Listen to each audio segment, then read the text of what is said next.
कि अगर दोनों अप्रोच आपसे एक ही क्वेश्चन में पूछ ली जाए तो उस केस में आपको ध्यान रखना है कि जो भी आपका इक्विलिब्रियम लेवल होगा वो आपका सेम होना चाहिए। फॉर एग्जाम्पल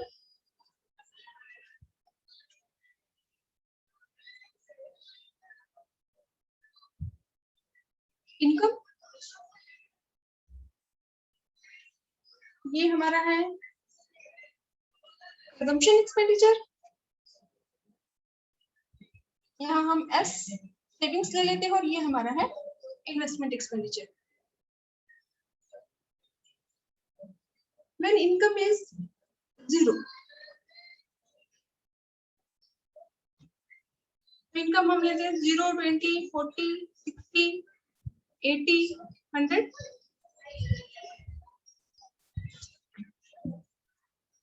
और इस इनकम के अगेंस्ट जो हमारा कंजम्पशन एक्सपेंडिचर है, हमें पता है कि सी और वाई में पॉजिटिव रिलेशन है, तो जैसे जैसे हमारी इनकम इंक्रीज होती है हमारा जो कंजम्पशन एक्सपेंडिचर है वो भी इंक्रीज होता है।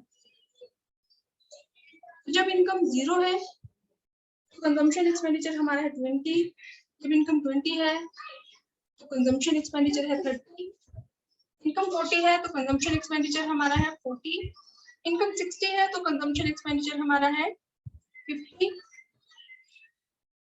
इनकम 80 है तो कंजम्पशन एक्सपेंडिचर हमारा है 60, इनकम 100 है तो कंजम्पशन एक्सपेंडिचर की वैल्यू हमारी है 70।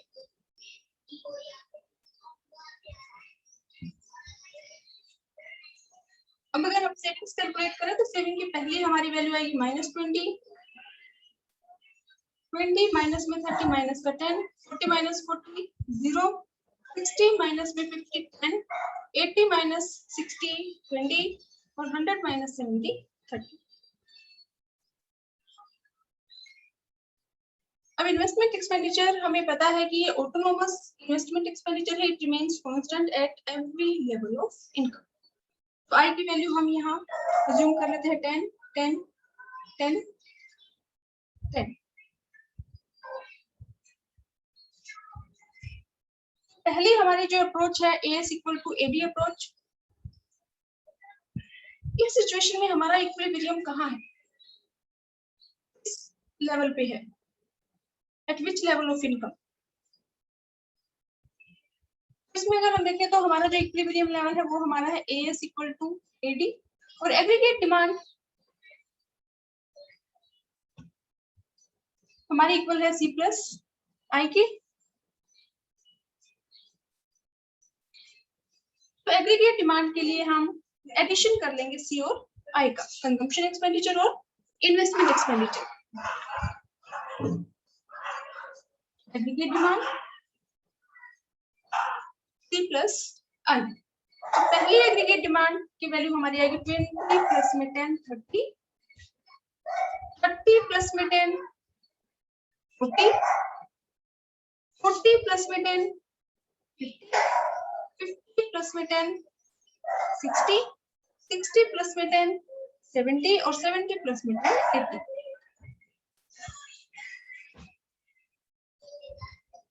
हमारा इक्विलिब्रियम लेवल ऑफ जीडीपी है वो हमारा डिटरमाइन होगा जहां पे हमारी सप्लाई इक्वल है एग्रीगेट डिमांड की, और ये हमारा है 60 पे। तो हमारी इनकम 60 है, उस सिचुएशन में हमारी जो एग्रीगेट डिमांड है वो भी हमारी क्या है 60। ये हमारा है इक्विलिब्रियम लेवल ऑफ इनकम, जो हमारी एस इक्वल है एग्रीगेट डिमांड की।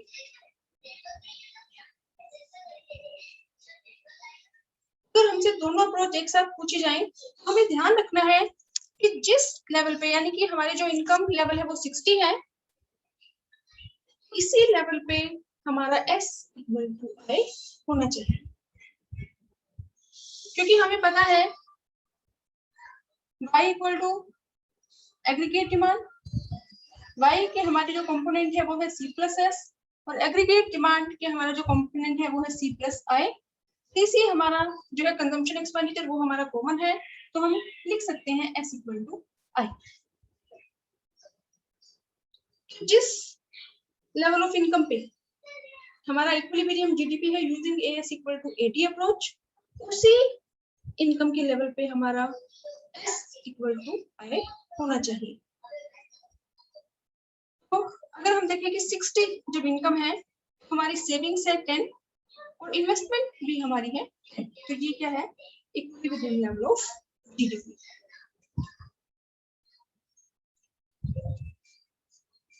ऐसे ही अगर आपको डायग्रामेटिकली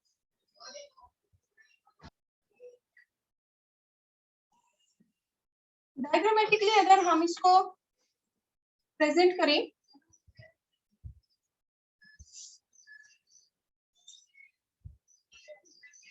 तो ये हमारा है एक्स एक्सिस। एक्स एक्सिस पे हम इनकम को शो करते हैं और ये हमारा है वाई एक्सिस। वाई एक्सिस पे हम शो करते हैं एग्रीगेट डिमांड।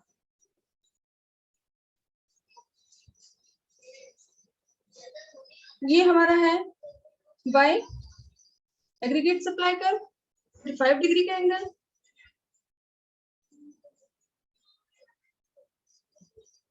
अब इस सप्लाई कर को एग्रीगेट डिमांड कर जहां भी कट करता है, ये हमारा क्या है, equilibrium level of GDP, equilibrium output. अब अगर हमें इसी एक डायग्राम में एस और आई को शो करना है, फिर अगर हम अलग से भी ड्रॉ करें, चाहे एक ही डायग्राम में ड्रॉ करें या अलग से अगर हम इसका डायग्राम बनाएं, इस बात का ध्यान रखना है कि हमारा जो आई है, इन्वेस्टमेंट एक्सपेंडिचर हमारा कांस्टेंट है, ऑटोनोमस इन्वेस्टमेंट एक्सपेंडिचर है। तो जिस इनकम लेवल पे, इनकी यहाँ पे अगर इनकम हमारी 100 है या 60 है, तो जिस इनकम के लेवल पे एस इक्वल टू 80 है, उसी लेवल पे हमारा होना चाहिए एस इक्वल टू आई एन की इस पॉइंट पे। तो जो सेविंग कर्व है वो हम यहाँ नेगेटिव वैल्यू से शुरू होगा और इसमें जो भी सेविंग कर्व है, ये इस पॉइंट पे यहां आके करना चाहिए, यानी कि जिस इनकम के लेवल पे हमारा इक्विलिब्रियम जीडीपी है using AS equal to 80 approach, ये उसी लेवल पे हमारा इक्वल होना चाहिए एस इक्वल टू आई। हम यहां से परपेंडिकुलर लाइन ड्रॉ करेंगे यहां तक, जैसे हमने किया था कि derive S function from C function, ऐसे भी आपसे क्वेश्चन पूछा जा सकता है, derive S equal to I approach from AS equal to AD approach. तो उस सिचुएशन में भी आपको यही डायग्राम बनाना है और आपको एक्सप्लेन करना है कि जिस इनकम के लेवल पे, फॉर एग्जांपल हमारी जो शेड्यूल है उसके अकॉर्डिंग अगर 60 हमारी इनकम है, जिस लेवल ऑफ इनकम पे हमारा एस इक्वल टू 80 है, उसी इनकम के लेवल पे हमारा होना चाहिए एस इक्वल टू आई। और इसको ड्रॉ करने के लिए हम यहाँ से इस पॉइंट से परपेंडिकुलर एक लाइन ड्रॉ करेंगे यहाँ पे और इसको यहाँ से मिला के दिखाएंगे कि एक ही इनकम के लेवल पे एस इक्वल टू 80 है और उसी लेवल ऑफ इनकम पे हमारा एस इक्वल टू आई है।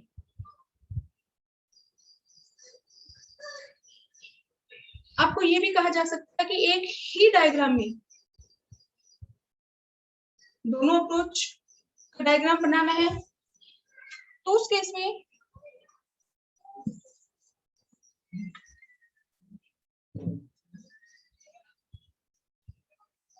ये हमारा एक्स एक्सिस है, ये हमारा वाई एक्सिस है। एक्स एक्सिस पे हम शो करते हैं इनकम और वाई एक्सिस पे हम शो करते हैं एग्रीगेट डिमांड। ये 45 डिग्री का जो एंगल है, ये हमारा है वाई सप्लाई कर,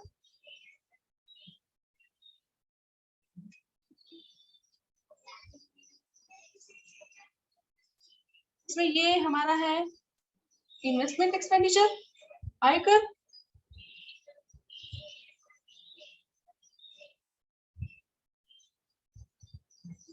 ये हमारा है सी कर, और सी कर के बिल्कुल पैरेलल, क्योंकि एग्रीगेट डिमांड और सी में जो डिफरेंस है वो होता है हमारा इन्वेस्टमेंट का। जितना डिफरेंस यहाँ ओरिजिन पॉइंट से इन्वेस्टमेंट का है, ये जो डिफरेंस है सेम इतना ही डिफरेंस सी और एग्रीगेट डिमांड में होगा, क्योंकि हमारी जो एग्रीगेट डिमांड है वो हमारा इक्वल है सी प्लस आई के। तो सी कर्व में अगर हम इन्वेस्टमेंट एक्सपेंडिचर ऐड कर दें तो हमारा एग्रीगेट डिमांड कर्व ड्रॉ हो जाएगा। तो इतना डिफरेंस यहाँ ओरिजिन पॉइंट से इन्वेस्टमेंट का है, सिर्फ सेम इतना ही डिफरेंस हमारा यहाँ से सी फंक्शन और एग्रीगेट डिमांड कर्व का होना चाहिए। बिल्कुल पैरेलल एग्रीगेट डिमांड हम ड्रॉ करेंगे सी करके, ये हमारा एग्रीगेट डिमांड कर्व। तो इसमें जहां पे हमारा y इक्वल टू 80 है, ये जो पॉइंट है ये हमारा है equilibrium GDP point using S equal to AD approach. और अगर इसी में हमें सेविंग और इन्वेस्टमेंट अप्रोच का यूज करना है, इसमें ये हमारा आई इन्वेस्टमेंट एक्सपेंडिचर का कर्व है, और उसमें हम यहाँ से एक परपेंडिकुलर लाइन ड्रॉ करेंगे इस आई पे, यानी कि ये जो इनकम लेवल है सेम यहीं पे हमारा इक्विलिब्रियम होना चाहिए एस इक्वल टू आई का। यहाँ से हम ये सेविंग कर्व ड्रॉ करेंगे, और सेविंग कर्व कहाँ से ड्रॉ होगा ये भी ध्यान रखना है, जितना डिफरेंस हमारा सी फंक्शन का, ये जो ओरिजिन पॉइंट से जितना डिफरेंस हमारा ये सी का है सेम इतना ही डिफरेंस हमारा एस फंक्शन का होगा। या तो हम शेड्यूल बना के शेड्यूल को प्लॉट कर सकते हैं, और ये जो है ये इस पॉइंट पे हम स्केल का यूज करेंगे, और इस पॉइंट को यहाँ पे ये हमारा है सेविंग का। तो जो ये पॉइंट है, फॉर एग्जांपल ये इनकम हमारी 100 है, ये जो इक्विलिब्रियम जीडीपी है सेम इसी इनकम लेवल पे हमारा होना चाहिए S equal to 10।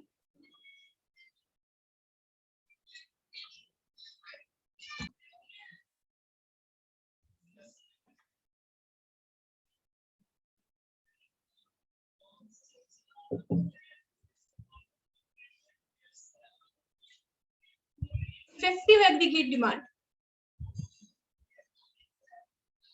Effective aggregate demand, ये हमारा एक्स एक्सिस है, ये हमारा वाई एक्सिस है। एक्स एक्सिस पे हम शो करते हैं इनकम, वाई एक्सिस पे हम शो करते हैं एग्रीगेट डिमांड। ये जो 45 डिग्री का एंगल है ये हमारा है y equal to S supply curve, aggregate supply curve, और ये हमारा है एग्रीगेट डिमांड कर, यानी कि एग्रीगेट डिमांड को शो कर रहा है at different level of income. लेकिन अब हमारा क्वेश्चन ये है इफेक्टिव एग्रीगेट डिमांड।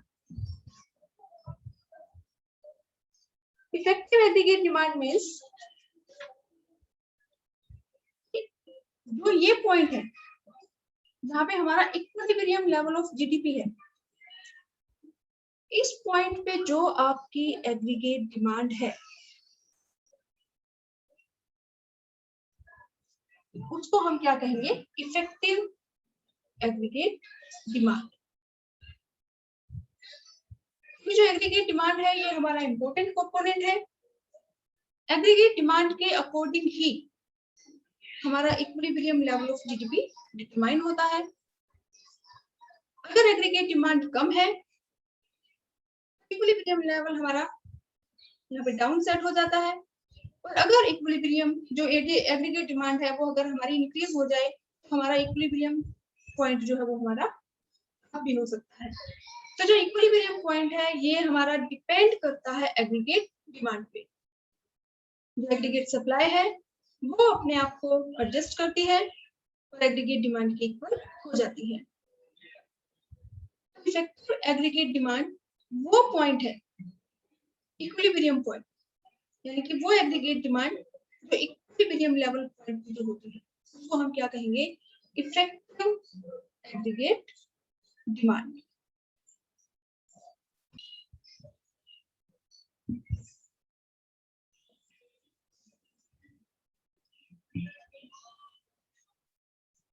हमारी जो प्लान्ड सेविंग है क्या वो इक्वल होती है एंड इन्वेस्टमेंट की at every level of income? हम कहेंगे नहीं। जो प्लान सेविंग है वो प्लान जो इन्वेस्टमेंट है हर एक लेवल पे इक्वल नहीं होती, सिर्फ इक्विलिब्रियम पॉइंट जहाँ पे S इक्वल टू I है, सिर्फ इक्विलिब्रियम पॉइंट पे हमारी जो प्लान सेविंग है प्लान इन्वेस्टमेंट है वो इक्वल होती है। लेकिन अगर आपसे क्वेश्चन पूछ लिया जाए कि क्या एक्सपोस्ट मींस एक्चुअल, तो हमारी प्लान है, एक्चुअल नहीं है। अगर आपसे क्वेश्चन पूछा जाए कि ex post saving, ex post means actual में जो सेविंग्स है are equal to ex post investment,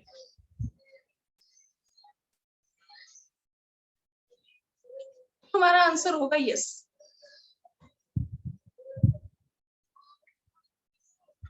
जो एक्चुअल सेविंग्स हैं वो हमारी हमेशा इक्वल होती हैं एक्चुअल इन्वेस्टमेंट की at every level of income. और ये किस लिए इक्वल होती है?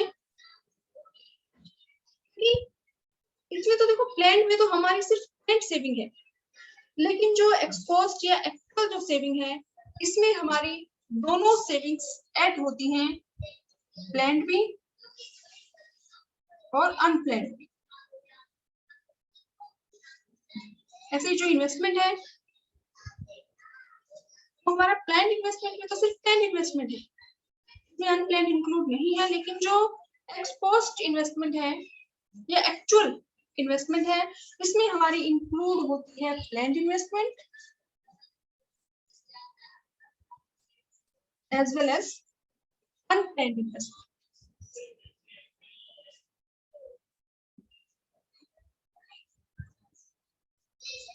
अगर आपसे क्वेश्चन पूछा जाए कि प्लान सेविंग और प्लान इन्वेस्टमेंट इक्वल होती है तो नहीं होती eight every level of income, ये इक्वल होती है सिर्फ और सिर्फ इक्विलिब्रियम पॉइंट। लेकिन जो एक्सपोस्ट सेविंग और एक्सपोस्ट इन्वेस्टमेंट है ये हमारी इक्वल होती हैं eight every level of income, क्योंकि एक्चुअल जो सेविंग्स है उसमें हमारी प्लान्ड और अनप्लान्ड दोनों सेविंग्स इंक्लूड होती है।